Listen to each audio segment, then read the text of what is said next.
보실 성경 말씀은 베드로서 3장 13절 14절입니다. 우리는 그의 약속대로 의가 있는 곳인 새 하늘과 새 땅을 바라보도다. 그러므로 사랑하는 자들아 너희가 이것을 바라보나니 주 앞에서 점도 없고 흠도 없이 평강 가운데서 나타나기를 힘쓰라. 아멘. 우리가 세상을 살아가는 것은 지역과 시대에 세상 이해를 전부 다 하고 사는 것처럼 착각을 하지만은 당장 동서양의 가치가 다르고 특별히 어떤 큰 일을 만날 때 전쟁이나 또는 천재지변이나 도저히 있을 수 없는 어떤 평범한 일이 아닌 큰 사건이나 이런 일을 만날 때에 그 역사를 평가하는 기준이 삶의 목적과 또 삶을 이해하는 인생의 철학에 따라서 다르다는 거죠. 보편적으로 지구촌의 삶의 역사를 보통 사람들은 이제 믿음이 없이 하나님이 없이 우리가 인과를 만들었고 우리가 과학적으로 또 이것을 이해하고 어떻게 읽고 나가야 된다 이렇게 생각을 보통 하죠. 그런데 성경을 알고 보니까 이 만물의 역사가 하나님의 뜻 가운데서 하나님께서 사실은 신불신 간에 기독교인이든 아니든 간에 통제를 하고 계시더라는 거죠. 그 점에 대해서 우리는 기독교인으로서 불신자는 따로 세상에 있고 그런 것이 아니고 이원론이 아니라 하나님께서 일찍부터 안 믿던 시대나 지금 믿고 있는 시대나 하나님이 통제를 하고 계시더라는 거죠. 그래서 하나님께서 가장 탁월하고 아름다운 선을 쫓아서 하나님이 섭리하고 계신다는 그런 차원에서 우리는 하나님이 세상을 주관하시고 세계의 모든 역사는 하나님의 섭리 가운데 이루어지고 있다 이렇게 믿고 있는 것입니다. 그러나 세인들은 모든 합리적인 철학을 동원하고 과학적으로 통계학적으로 그렇게 이해를 계속하고 있긴 하죠. 세계의 역사는 사실은 종교적 역사 혹은 종교 역사라고 하는 주제로 말씀을 나누고자 합니다. 먼저는 지구의 종말은 왜 생길까? 지금 코비드19 때문에 종말에 대한 생각을 불신자들도 하곤 합니다. 왜 이렇게 지구의 종말이 와야 하고 이렇게 되어질까? 이것은 하나님께서 내리신 형벌로서 인간이 하나님에 의해서 떠나버렸기 때문에 이 지구촌은 멸망을 받게 될 것인 것입니다. 하나님께서 이 세상을 지으시고 완벽하게 지으셨어요. 그 완벽함은 우리 사람이 만들어 놓은 과학적인 걸 떠나서 잠시 자연을 이제 만끽을 한다든가 아주 그 사람의 손이 문화가 접근하지 않은 곳에 여행을 가본다든가 이럴 때에 그 신성한 모습을 그런 곳에서 로마서 1장에서 말한 그 신성한 면을 잠시 느껴죠. 자연의 그 아름다움과 소위 말하는 완벽성을 느낀단 말이에요. 하나님께서 이 세상을 완벽하게 만드셨는데 중요한 것은 제일 마지막 날에 사람을 지으시고 또 아기를 낳고 계속 사는데 죽음이라는 것은 없이 우리가 지금 말하는 낙원 같은 생활을 하도록 하셨어요. 그런데 동산 중앙에 있는 실과를 정하시고 딱 보기가 맞게 중앙에 딱 쳐다보면 보이게 이거는 먹지 마라. 먹으면 배탈이 난다든지 이런 수준이 아니고 죽는다 그랬어요. 처음에 사람을 지으시고 우리의 경험상도 그렇잖아요. 죽는다는 개념을 얻을 수가 없어요. 사실은 뭐가 죽는 건지.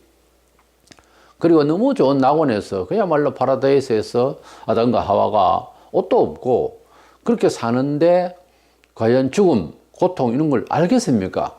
처음 만들어지고 이 세상을 바라볼 때 지금 우리가 죄인이지만 그것은 추정을 분명히 할 수가 있는 겁니다. 그런데 죽는다 그랬어요.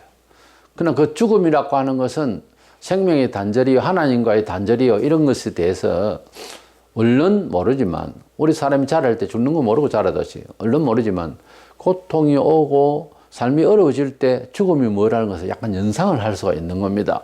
그래서 우리 사람도 나이가 들면서 죽음을 더 가까이 이해하게 되죠. 적어도 60대 전후가 되면은 좀 알게 되는 거죠. 태만해서 꼭 그런 것보다 하나님이 만드신 작품이라 영혼을 사모하고 영혼을 이제 인정하는 그런 면모가 있기 때문에 원죄로 인해서 죽는다고 하는, 누구나 죽는다고 하는 이 사실을 이제 까먹고 사는 거죠. 어쨌든 아담과 하와가 그 동산 중앙에 있는 실과를 먹지 말라, 먹으면 죽는다고 하는 창세기 2장 17절에 하나님 행위 언약에 대해서 중요하게 여기고 좀 조심을 해야 되는데, 조금만 조심해도 될 뻔을 한 건데, 그것을 하와가 먼저 과일을 먹고 또 남편에게도 주며 그냥 먹었다 그랬어요. 그 어디서 따온 거냐 물었으면 남편은, 남자는 그러니까 안 죽는 몸이 됐을지도 모릅니다. 가정을 할 때. 어쨌든 성경에 제가 지어내는 말이 아니고 원죄를 먼저 하와가 지었다고 하니까 하는 소리입니다. 그렇게 성경에 꼬집거든요. 그게 사실이고. 이래서 이제 이 아담과 하와가 원죄를 짓고 난 뒤에 이렇게 죽음의 고통이 왔고, 비록 930년 동안을 살다 죽었지만은, 그러나 죽음이라고 하는 것이 분명히 도착을 했습니다. 그래서 그 사이에 많은 고통과 죽음들을 이제 보게 되는데, 결국 아담도 죽게 되는 거죠. 창세기 2장 17절에 선악을 알게 하는 나무의 열매는 먹지 말라, 네가 먹는 날에는 반드시 죽으리라, 그렇게 명령을 하셨는데, 이 말씀을 겉으로 들었는지 어쨌는지, 뭐냐면 죽음이라는 개념 자체가 지금 안 돼 있단 말이에요. 근데 중요한 것은 하나님께서 많은 것을 주셨으니까 동산 중앙에 있는 실과를 특별히 뭐 잘 만들어서 그런 것도 아니고 매혹적이라고 볼 수도 없을 거예요. 다 아름답게 완벽하게 지어졌으니까. 근데 이제 사탄이 이미 실존하고 있었어요. 그때는 사탄이 뱀 속에 들어가서 먹으면 하나님하고 같이 된다, 높아진다, 더 지혜로워진다, 이런 거짓말을 했단 말이에요. 그 좌파 정부나 세속주의는요, 형용사가 좋아요. 말에 넘어간다고. 주로 보면은 사기꾼이나 이런 사람들 말을 잘 하잖아요. 그래서 말을 너무 잘하는 사람에게는 속에 칼이 있다, 그런 말이 있어요. 이렇게 너무 말을 잘해서 마음에 쏙 들면 억지로라도 좀 조심스럽게 사람을 바라볼 필요가 있어요. 매우 구체적이고 학습이 많이 되어 있고, 그래서 특별히 뭐 달변가가 아니라도 말을 조리게 잘 하는 것, 그것이 나쁘다는 건 아닙니다. 그런데 아무 이래든지 말을 참 잘하면 속에 진실성이 조금 부족할 수도 있습니다. 말을 바로 대입해서 지식이라면, 지식은 교만하게 한다는 말이 있거든요. 교만은 마귀 거예요. 마귀는 사망의 권세를 갖고 있거든요. 이래서 너무 표현을 잘 하겠다고 찬송 시를 짓는다든가, 표현을 잘 하겠다고 시를 쓴다든가, 이런 것보다 의미가 더 충실해야 되고 진실성이 있어야 되는 거예요. 삶이라고 하는 것은. 하나님은 중심을 보신다 그랬거든요.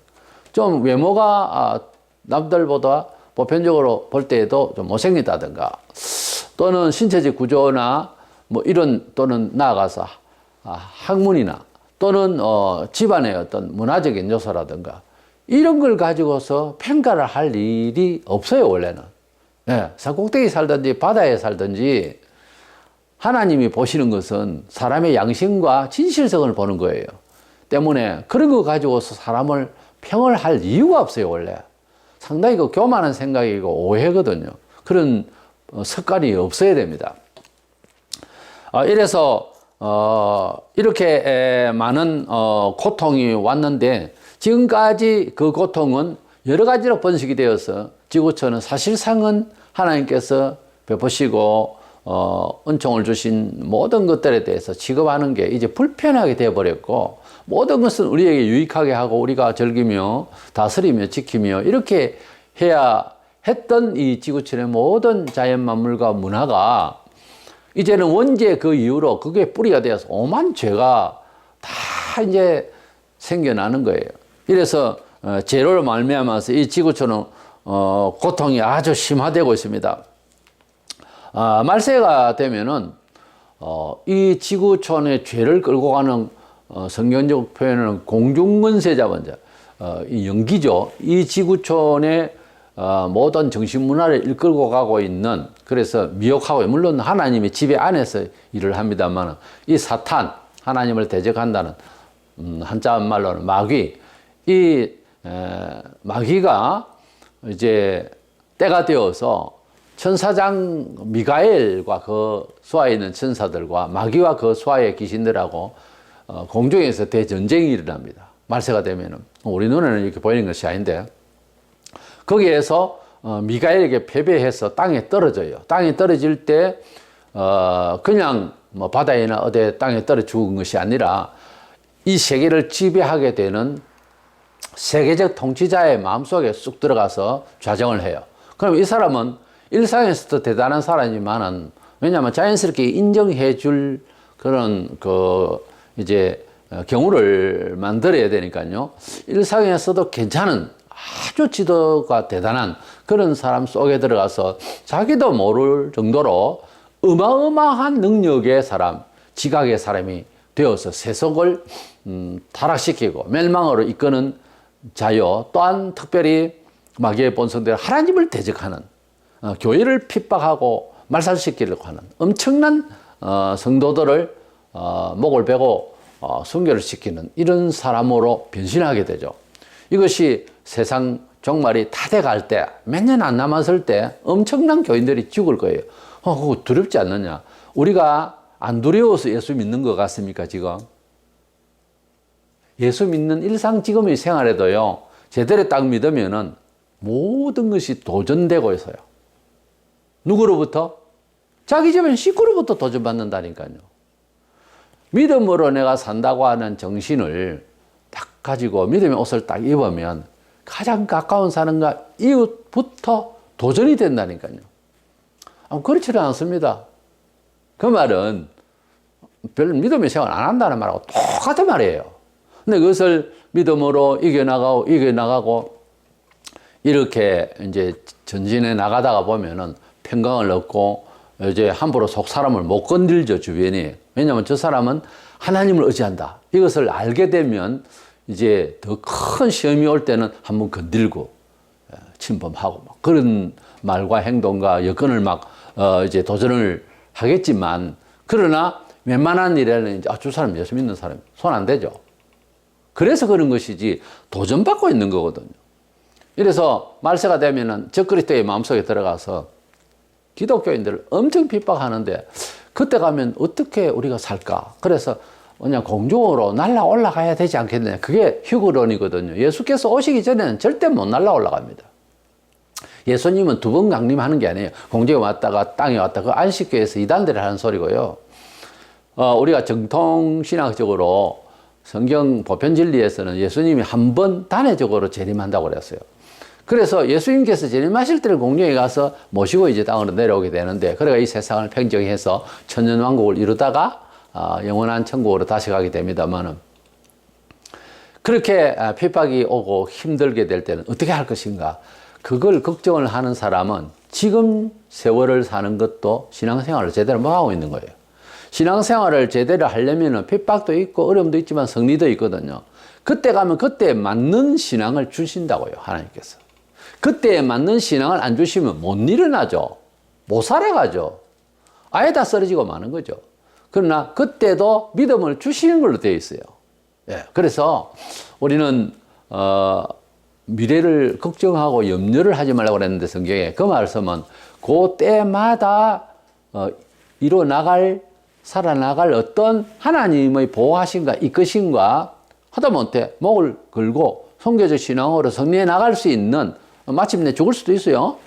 다니엘의 친구가 느부갓네살 왕의 신상 앞에 절 안 할 것이다. 하나님께서 우리를 불 가운데 던져도 지켜주시겠지만은 그렇게 믿는 것 아니에요, 우리가 다. 근데 안 지켜주시더라도 우리는 절을 할 수가 없어요. 그렇게 죽겠다 이거 아닙니까? 그런 마음의 믿음을 어떤 상황이 벌어질 때 생길 수가 있다는 거죠. 왜 그러냐면은 같은 세상을 살면서 보세요. 믿음으로 환난의 불을 통과한 신자가 있고 그렇지 못한 사람이 있잖아요. 근데 통과한 사람은 별 두려움을 안 느껴요. 지금 세상을 사는 일에도. 그런데 장 두려워하는 사람은 주일 수수도 제대로 못 해요. 주일날 돈 안 벌면 돈이 없으면 부족하고 부족하면 불행하다. 좀 이 생각이 있기 때문에 꼼짝을 못 하는 거죠. 그 정신 가지고 말세 어떻게 이기겠습니까? 힘들지. 제가 봐도 힘들다고요. 근데 중요한 건 안타까운 건 날아가지를 못합니다. 뭔 믿음을 가지고 날아가? 그래가지고. 오히려 죽겠다는 사람이 날아가도 날아가야지. 날아가는 건 없지만은. 믿음도 없고 아무것도 안 돼 있는데, 피하기만 하겠다. 벌써 이것은 불신이에요. 예수를 증거하겠다고 딱 목숨을 걸고 시작하는 사람은 도움을 받을 수 있다니까요. 그런 기적이 많아요. 지금도 계속해서. 그런 일이 어쩌면 하나님께서 약속하신 바예요. 그걸 믿으라고 그랬는데 그걸 안 믿고. 그러니까 내 정신 수준에 맞춰서 하나님이 도와주실 것이다. 큰 오해입니다. 대부분의 사람들이 인기몰이에 있는 목사의 말을 듣고 휴거네 맞겠네 그러지만은요, 수준이 다 같으니까 그런 소리 하는 것이지, 여러 군종이 떠드니까 그게 진리인 줄 압니까? 군종의 소리는 원래 진리가 아닙니다. 역사 속에서 큰 일을 해낸 사람은 거의 천재에 가까운 사람들이 했고, 그리고 거의 혁명이면 피를 흘리지 않으면 혁명 못해요. 혁명적으로 인생을 살아가는 사람들의 끝으로 문화가 발전했지, 태만하고 이 정도 됐다, 군중 심리 속에서 민중들이 아닙니다. 발전 못해요. 군중 속에서는 진리 없습니다. 군중이 떠든다고 예수를 죽이는 것이 옳았습니까? 그거 봐요. 그 많은 군중 다 어디갔어요? 불에 다 죽었고요, 자살했고요, 도망갔고요. 이스라엘 그랬잖아요. 군중이 떠든다고 빌라도 총독이 예수님 잘못이 없는 것 같다고 아무리 생각을 하고 봐도, 그리고 재판을 하려고 해도 건덕지가 없는데, 그러면 끝까지 밀고 나가야 되는데, 군중이 그렇게 떠드니까 할 수 없이 그러잖아요. 군중 속에 살면 자기도 죽어요. 그러니까 군중 속에서, 시민 속에서 여러 교인들이 요즘 그렇게 생각하더라. 그게 진리는 아니라 이 말이에요. 그런데 그게 잘 안 되거든요. 왜냐하면 나도 먹고 살아야 되고 나도 틈 속에서 살아야 되니까 발언을 못 하는 거예요. 지금 이 시대가. 이게 말세 현상이라고. 말세가 별실은 전쟁이 터지고 꼭 그래야 말세가 아니라, 벌써 마음 먹는 게 그렇게 돼버리면 함께 침몰되는 거죠. 함께 침몰.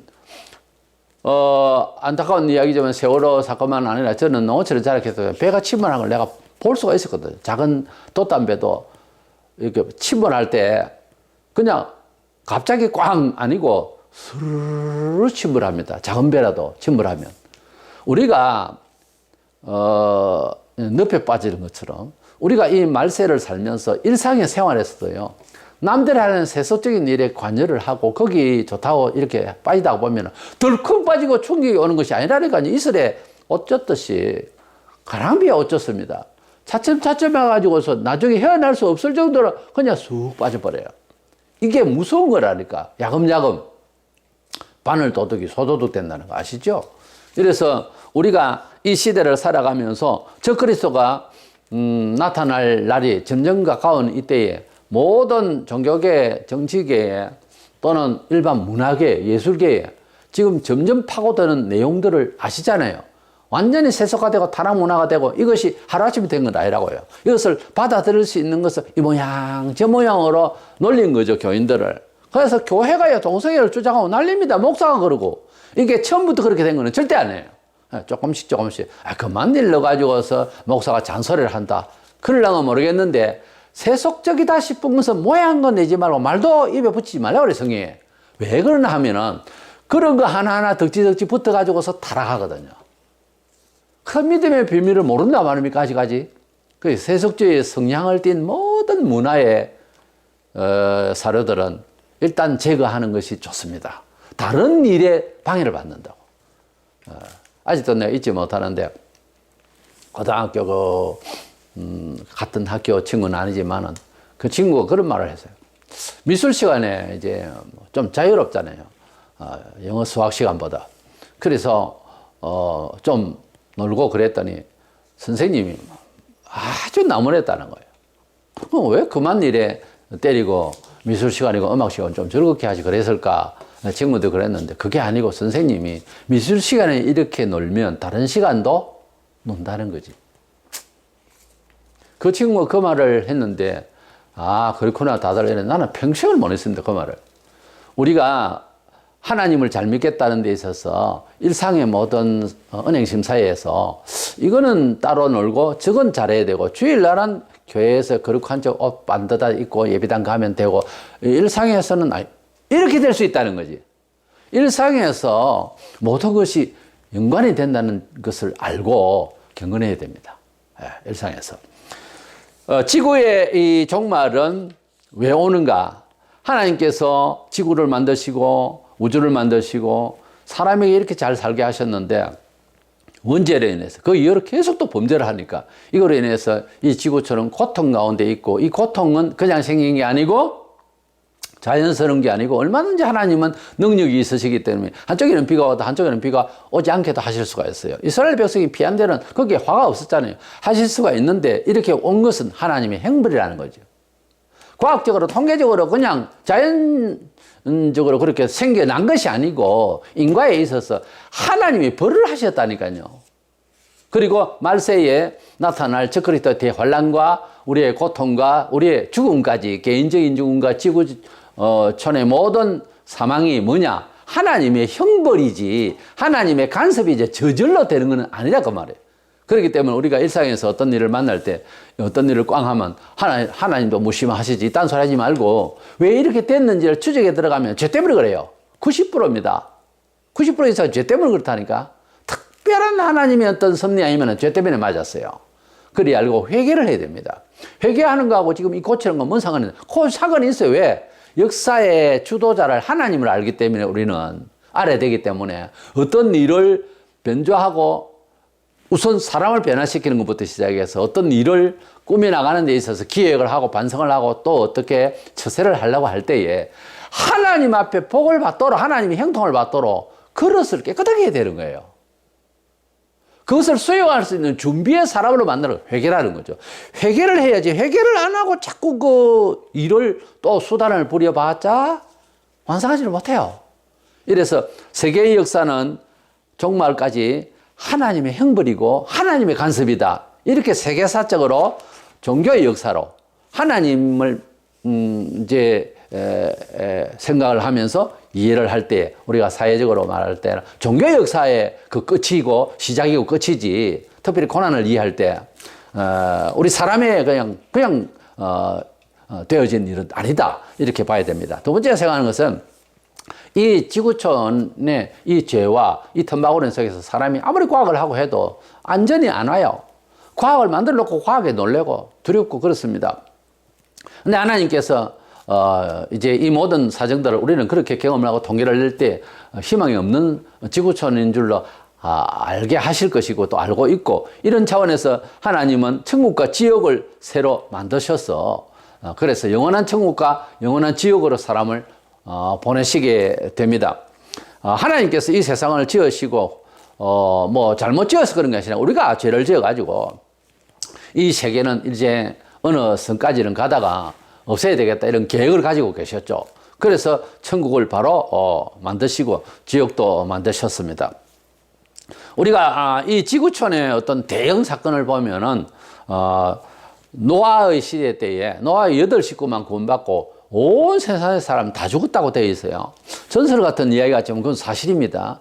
여기저기에서 노아의 심판 때 말씀하셨던 그 노아의 방주라든가 사람들의 산 덩성이의 굴에 막 짐승하고 빼하고 사람하고 그냥 같이 막 거기에 나온다든가 이런 것들은요, 노아 홍수 때 사람이 물에 떠서 같이 물이 내려가면서 토굴에 들어가서 이 시신들이 그렇게 또 짐승들하고 같이 썩지 않으면 그렇게 될 수가 없어요. 산등성이 굴에 그렇게 사람 뼈하고 짐승 뼈하고 엄청난 뼈가 같이 있다고 하면 어떻게 설명할 거예요? 그걸 같이 죽을 일이 없잖아요. 그래서 노아의 때에 물심판이 있었다는 거하고 소돔 고모라 이 얘기는 다른 데는 나올 리가 없죠. 소돔 고모라 거기에 불심판을 받았는데 특별히 그런 동성애를 그러니까 죄악의 최극치가 동성애예요. 그러니까 하나님께서는 이 모양 저 모양으로 성을 만드시고 또 각 종류별로 지으셨는데 이걸 파괴한다는 거 아닙니까? 여기는 하나님 가만히 안 있다 이거죠. 어떤 죄라도 모든 것이 질서가 그렇습니다. 예. 동서가 있고 아래위가 있고 남녀가 있고 예, 토끼가 있고 거북이가 있습니다. 이 종류별로 이 성별로 만든 걸 뒤집어 놓겠다. 활용도를 바꾸겠다. 이거 가만히 못 있죠. 우리가 컴퓨터도 그렇고 모든 그 이기 문화도 사용도에 따라서 써야 되잖아요. 그 사용도에 안 맞는데 잘못 코드도 잘못 꼽으면 오버되면 불타잖아요. 마이너스 플러스도 모르고 전기를 어떻게 손을 댑니까? 그리고 그 용량이라는 게 있어요. 암페어가 있기 때문에 그 출력하는 정도에 따라서 일을 할 수 있고 선도 이제 두꺼워야 될 게 있고 얇아도 좋을 게 있다 이 말이에요. 하나님께서 그렇게 만드셨는데 그것을 우리가 오작동을 하면 우리 스스로 멸망한다고요. 그게. 그러나 하나님께서는 프로그램이 되어 있어요. 그렇게 하면 죽는다고 하는. 그래서 형벌을 가하시는 하나님이시죠. 이래서 이 세상을 노아의 때에 물심판으로 이제 지구를 한번 간섭을 하셨고 소돔 고모라에는 지구촌에서 어떤 역사 문헌에도 없는 불이 하늘로부터 내려가서 그 동네를 완전히 녹여버렸다. 사람 하나도 건지지를 않으셨죠. 근데 거기 위치가 지금 사해라고 하는 소금바다라고 하는 그런 그 위치입니다. 위치 자체가. 그래서 소금바다가 되게 하시는 하나님의 역사가 아예 성경에 기록이 되어 있어요. 이래서 이 두 가지를 놓고 지구 전체 상대로 물 심판하듯이 이 지구 전체를 소돔 고모라에 불로 심판하듯이 그 불을 가지고서 세계 전체를 심판할 것을 예표로 이미 예표로 우리에게 거울로 삼도록 하고 그걸 알게 하셨다고 베드로는 그렇게 설명을 하고 있어요. 그래서 주님께서 마지막 때의 심판에 대해서 말씀하실 때도 인자의 때와 같이 그래 된다. 그리고 소돔 고모라의 멸망에 대해서도 말씀하시고 한꺼번에 다 말씀을 하셨기 때문에 이 전체 세상을 상대로 해서 심판하시는 것. 그것은 이제 불로 또 심판하실 것. 이것이 다 경험되어져. 물론 소돔 고모라의 국지적이었지만 그 심판의 재료가 그렇다고 하는 거죠. 상대는 노아 때와 같이 온 세상이라는 거죠. 이것을 둘을 합쳐서 말세에는 온 세상을 물이 아니고 이제는 불로서 심판을 하겠다고 하는 하나님의 예언이고 또 우리가 지금 그렇게 자초하고 있다고 하는 사실입니다. 본문의 베드로 사도는 우리가 예수를 믿고 새하늘과 새 땅을 바라본다 그랬어요. 긍정 마인드자들은 뭐 지구촌을 뭐 어떻게 더 아름답게 하죠. 물론 지구의 환경 문제에 대해서 신경을 쓰고 조금이라도 근데 환경 문제를 신경 쓰고 또 나 국가가 바로 서기 위해서 애국 운동을 하고 다 근본 목표는요. 복음을 전파하기 위한 터전을 좀 맑고 깨끗하게 하자는 것이지 우리는 환경주의, 국가주의 아닙니다. 아무리 문화가도 문화주의가 아니라니까. 성도가 무엇을 취미생활하는 그 취미를 위해서 목숨을 걸어야 등산 좋죠. 등산을 위해서 목숨을 겁니까? 이건 아니라 이 말이에요. 국가를 위해서 일을 하거나 순직은 할 수가 있지만 순교적으로 신앙을 위해서 이렇게 국가에 최선을 다해서 그건 정말 순직이라고 하죠. 그렇지만은 나라가 없으면 교회도 없다 이런 식으로 이야기하면 안 돼. 교회가 없으면 나라가 없는 거지. 그렇지 않아요. 그건 국가주의는 발언을 조심해야 된다는 거죠. 베드로는 본문 13절 우리는 그의 약속대로 의가 있는 곳인 새하늘과 새 땅을 바라보도다 이렇게 말한 그의 말에 동의를 잘 해야 됩니다. 바로 해야 돼요. 우리는 바라봄이 궁극적으로 신천신지의 새하늘과 새 땅을 바라보는 것이지 이 땅은 아니라는 거죠. 이 땅의 개량과 이 땅의 평화를 위해서 일하는 것은 복음 전파를 하기 위해서 그리고 우리 복음을 이제 증명하기 위해서 한 수단으로 이 세상을 어떻게 보면 사용한다 할까요? 살려주시는 그런 기한까지 우리가 복음을 전파하는 데 있어서 증명자료로 대상을 삼는 거예요. 그렇게 개량 운동을 하는 자체가 복음의 활동이죠. 이제 그렇게 하자는 것이지 그것 자체가 우리 근본 목적은 아니라 그 말이에요. 땅이 우리 마지막 목표는 아닌 거예요. 요한복음 14장 2절에 내 아버지 집에 거할 곳이 많도다. 그렇지 않으면 너희에게 일렀으리라. 내가 너희를 위해 거처를 예비하라고 하네. 분명히 천국은요. 불교에서 말하는 막연한 극락이 아니에요. 거처할 장소성이 있어요. 그래서 예수님께서는 우리를 위하여서 십자가에 지심으로써 우리가 아버지께로 갈 수 있는 통로를 만드시는 작업도 되지만은 하나님 아버지께 갔다 할 때 공중을 올라가서 어디로 갔단 말이에요? 아버지께 갔다는 말이에요. 공중을 어디로 올라갔단 말이에요? 아버지 하나님 나라에 갔다는 거지. 그런데 그 나라를 우리에게 가져오신다는 거예요. 새하늘과 새 땅에 그 아버지께서 계시고 예수께서 계셨던 그곳을 이제 재림하시면서 가져오겠다는 거예요. 그래서 그 천국을 우리가 가게 될 테니까 우리가 이 세상에서 좀 쉼터로서 조금 더 집이 좀 넓고 편리하게 되고 하면 좋겠다. 물론 그럴 수 있고 그만큼 노력을 하고 열심을 다해야죠. 그러나 내가 가지고 있는 집에 거지가 들어와도 환영할 수 있는 마음까지는 있어야 됩니다. 적어도. 내 것이 없다니까요. 내 돈 하지만 은행 날아가니까 내 돈도 없어지더라고. 그러니까 내 것은 없고 내가 청지기로서 관리를 하는데 아무렇게나 이러다 보면 나만 거지 되고 바보 되는 수가 있어요.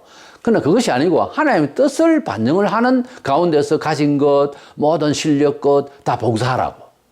그래 하는 것이지 절제가 필요하죠. 그래 하자는 것이지 교인이 어디 바보입니까? 아무렇게나 희생하고 봉사하는 거지 희생하는 건 아니에요. 헌신하는 것도 하나님 뜻 가운데서 그런 재료로 나 자신부터 시작해서 물질을 사용하고 그래야 되는 거예요. 공간도 그렇고 시간도 그렇고 아무렇게나 그냥 해보게 아니에요.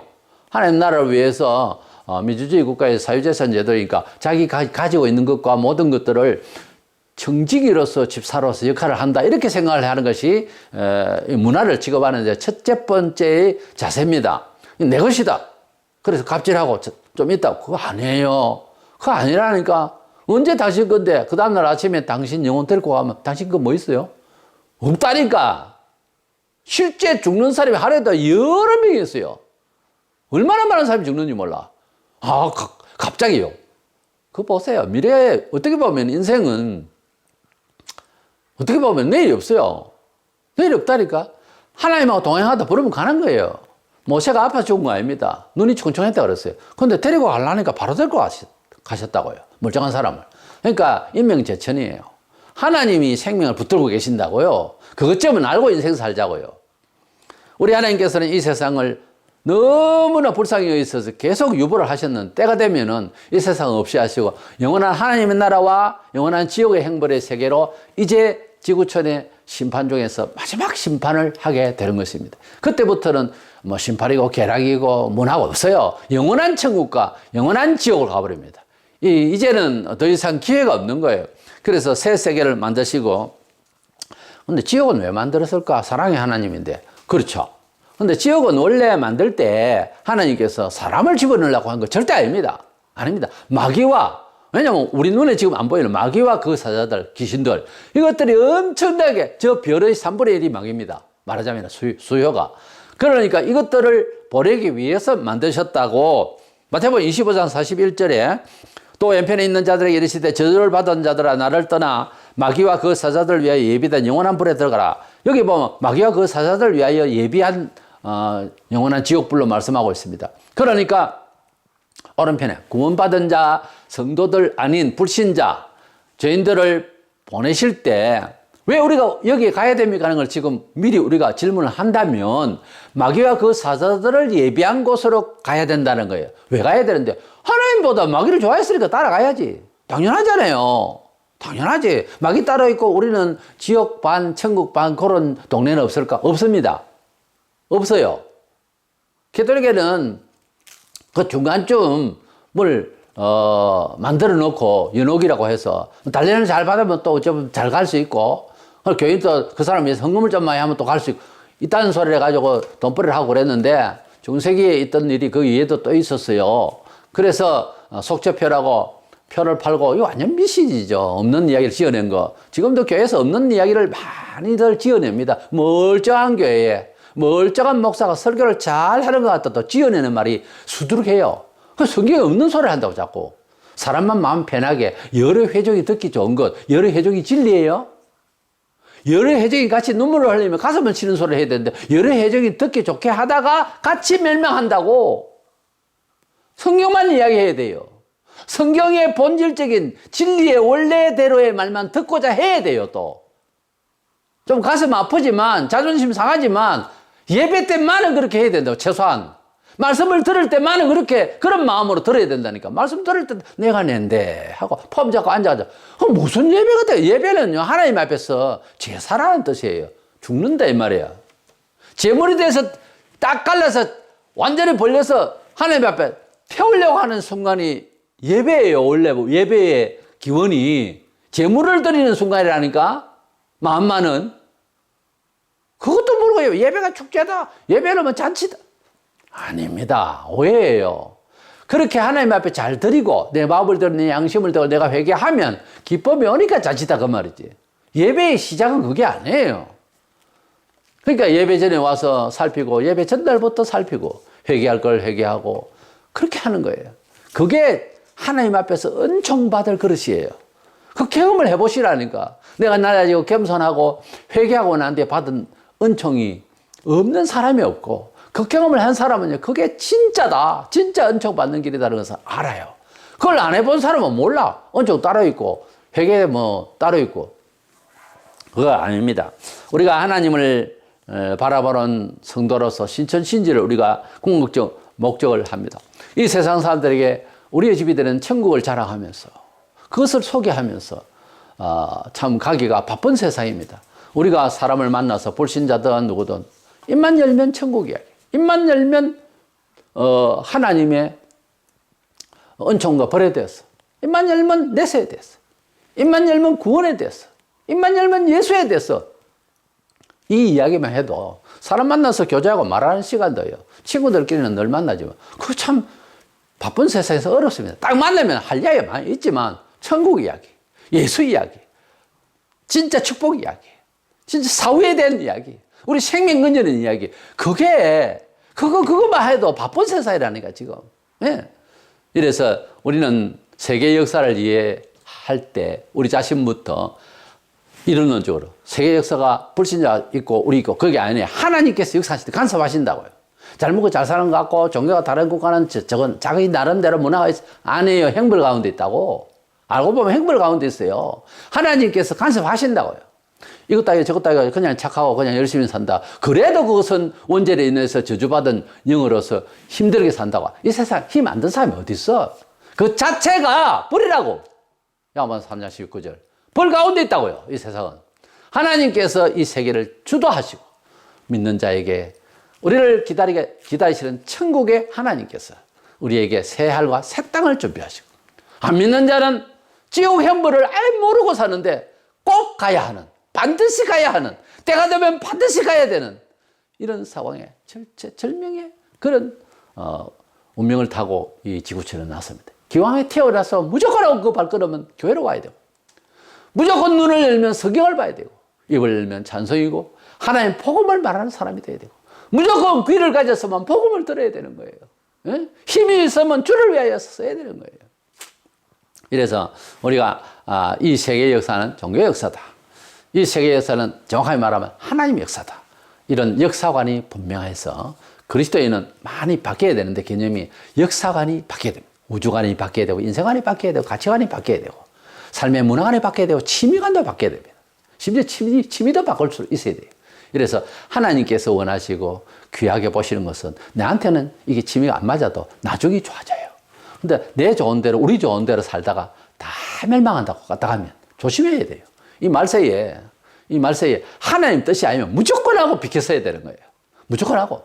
그래서 우리가 하나님의 역사 안에서 이 세계를 잘 이해하면서 승리적으로 우리 인생을 살아나갈 수 있는 좋은 데 되기를 축원합니다.